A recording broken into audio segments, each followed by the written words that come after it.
এখন আমরা আসি হচ্ছে বাইপোলার মুড ডিসঅর্ডার। এটাকে কেন বাইপোলার বলা হয়? আমরা জানি যে মানুষ অনেক সময় আনন্দে বিহ্বল হয়ে পড়ে, আবার অনেক সময় বিষণ্ণতায় অনেক কাতর হয়ে পড়ে।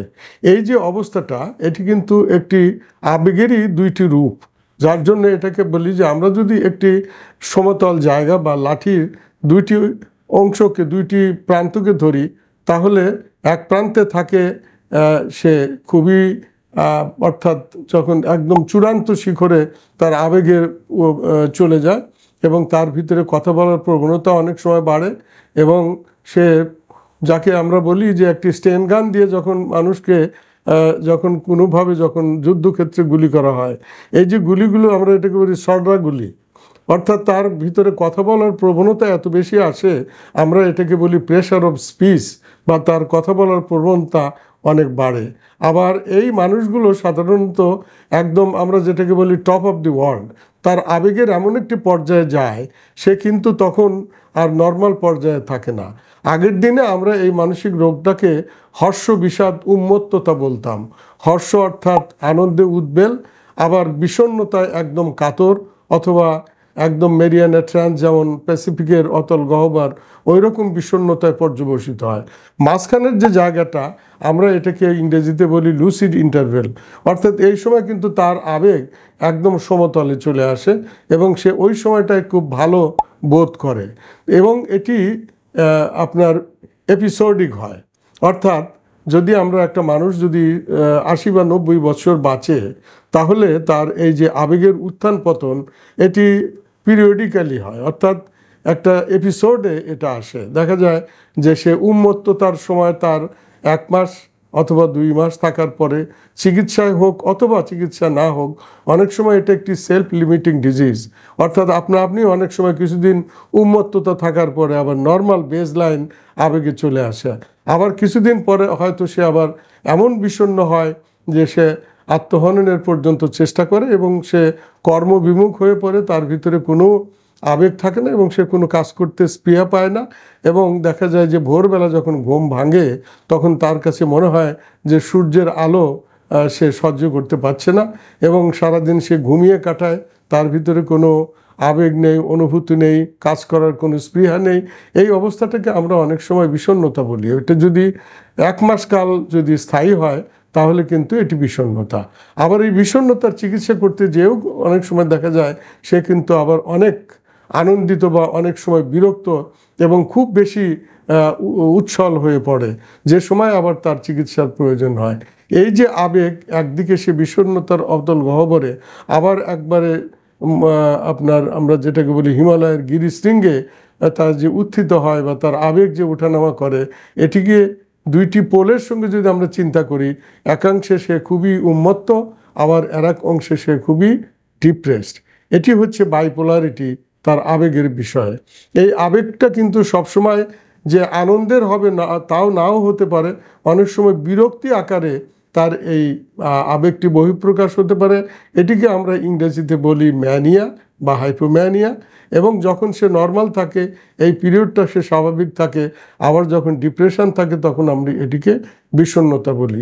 এই যে দুইটি অবস্থান, এর জন্যই এটির নাম হচ্ছে বাইপোলার, অর্থাৎ এক পোলে সে আনন্দিত এবং অন্যদিকে সে আবার বিষণ্ণতা হয়ে যায়। মাঝখানের সময় কিন্তু সে খুব ভালো থাকে, এবং এটি একটি নিয়ন্ত্রণযোগ্য মানসিক ব্যাধি। এটিকে আমরা যদি বলি মুড বলি বা আবেগ বলি বা অ্যাফেক্ট বলি, এটি কিন্তু নর্মাল কন্ডিশনে রাখা যায়। তার জন্য যে ওষুধটি ব্যবহার করা হয়, এগুলোকে বলি আমরা মুড স্ট্যাবিলাইজার। ইলেকট্রিসিটি বা দামি কোনো ইলেকট্রিক জিনিসপত্র আমরা সংরক্ষণ করার জন্য অনেক সময় আমাদের দেশে বা আমাদের এই সময় অনেক সময় ইলেকট্রিসিটি ফ্লাকচুয়েট করে। অনেক সময় ভোল্টেজ খুব হাই আসে, আবার অনেক সময় লো আসে। আমরা আমাদের এই সমস্ত ইলেকট্রনিক যন্ত্রপাতিগুলোকে সংরক্ষণ করার জন্য যেমন ভোল্টেজ স্ট্যাবিলাইজার লাগাই, ওইরকম আমাদের মুডকে কন্ট্রোল করার জন্য আমরা মুড স্ট্যাবিলাইজার ব্যবহার করে থাকি। কাজেই এই মুড স্ট্যাবিলাইজার যদি ব্যবহার করা যায়, সেই ব্যক্তি কিন্তু তার সারা জীবনে এই ওষুধটি খেয়ে এবং তার সাপোর্টিভ সাইকোথেরাপি অথবা চিকিৎসার দ্বারা সারা জীবন কিন্তু নর্মাল আবেগের মধ্যে থেকে তার লেখাপড়া সম্পন্ন করা, তার জীবনের যাবতীয় কাজকর্ম যেমন চাকরি বাকরি, ব্যবসা বাণিজ্য, যে ক্ষেত্রে সে কাজ করুক না কেন সে কিন্তু ভালো থাকতে পারে। অতএব আমাদের এই যে আবেগের যে উঠানামা বা বাইপোলার যে ডিসঅর্ডার, এটি কিন্তু আমরা বলতে পারি যে এটা টোটালি একটা ডিসেবলিং কন্ডিশন না, একদম চরম অর্থে এটি কিন্তু সবসময় মানুষকে অক্ষম করে না। এই অক্ষমতা কমানোর জন্য আমরা যদি যথাযথ মানসিক স্বাস্থ্যের চর্চা করি এবং এ বিষয়ে যদি আমাদের সম্যক ধারণা থাকে এবং আমরা যদি এটা বুঝি এবং মানসিক রোগ বিশেষজ্ঞের শরণাপন্ন হই, তাহলে কিন্তু এই রোগ থেকে আমাদের ভালো থাকার উপায় আছে। যেমন ডায়াবেটিস মেলাইটাস, হাইপারটেনশন এবং আরও অন্যান্য কিছু রোগ আছে যেগুলো থাকলেও এই রোগটি ওই মানুষের জীবনযাপনে এবং তার সারা জীবনের যে উন্নতি এবং তার যে সর্বোচ্চ শিখরে আরোহণ করার ক্ষেত্রে কোনো বাধা হয়ে দাঁড়ায় না। তো এই ক্ষেত্রে কিন্তু আমরা বলি যে একটি মানুষের কিন্তু 3টা বিষয়ে খুব বেশি মনে রাখতে হবে। আমি যেটা সবসময় বলি, একজন মানুষ সে তো রোগে আক্রান্ত হতেই পারে, কারণ সে একজন জীব।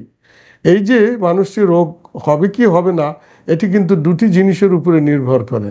একটা হচ্ছে তার জেনেটিক ইনডোমেন্ট, অর্থাৎ পিতা এবং মাতার থেকে সে যার ব্যবহারের বা আচরণের উপকরণগুলো পেল, এবং জন্মলগ্নে মায়ের গর্ভে যে অবস্থানে বা যে এনভায়রনমেন্টের মধ্যে ছিল সেটি একটি কিন্তু অন্যতম দায়ী কারণ, যেটাকে আমরা বলি জিন অ্যান্ড এনভায়রনমেন্ট।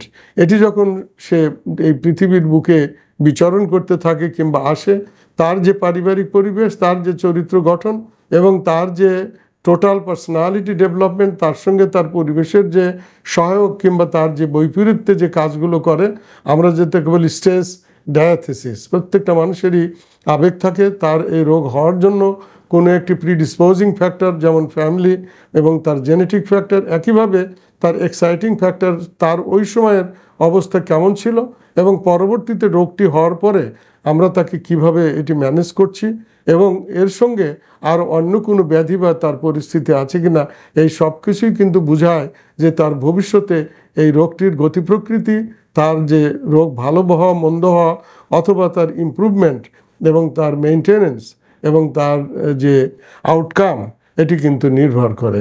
এক্ষেত্রে একজন মানুষ যেমন তার একটি শরীর বা দেহ আছে, তার যেমন মস্তিষ্ক এবং তার কোষ আছে, তার নিউরো ট্রান্সমিটার আছে, একইভাবে তার একটি আবেগের বিষয় বা তার সাইকোলজিক্যাল আসপেক্ট আছে এবং সে যে পরিবেশে বাস করে তারও কিন্তু ইনফ্লুয়েন্স আছে। অতএব আমাকে যেমন ফিজিক্যাল ট্রিটমেন্ট তার জন্য দিতে হবে, অর্থাৎ ওষুধ প্রয়োগ করতে হবে ব্রেনের এই কেমিক্যালসগুলোকে ঠিক করার জন্য, একইভাবে আমার মুড স্ট্যাবিলাইজারও ব্যবহার করতে হবে, তার সঙ্গে সঙ্গে তার যে সাইকোলজিক্যাল আসপেক্ট, তার জন্য আমাদেরকে কথোপকথন এবং তার এই রোগ সম্বন্ধে তাকে সম্যক ধারণা দিতে হবে। সর্বোপরি তার যে চিকিৎসকের সঙ্গে সম্পর্ক এবং পরবর্তী ফলো আপ, এটির উপরে নির্ভর করে এই মানুষটি কত সুন্দরভাবে তার এই অসুস্থতা থেকে বেরিয়ে আসবে এবং তার জীবনটাকে সুন্দরভাবে উদযাপন করবে।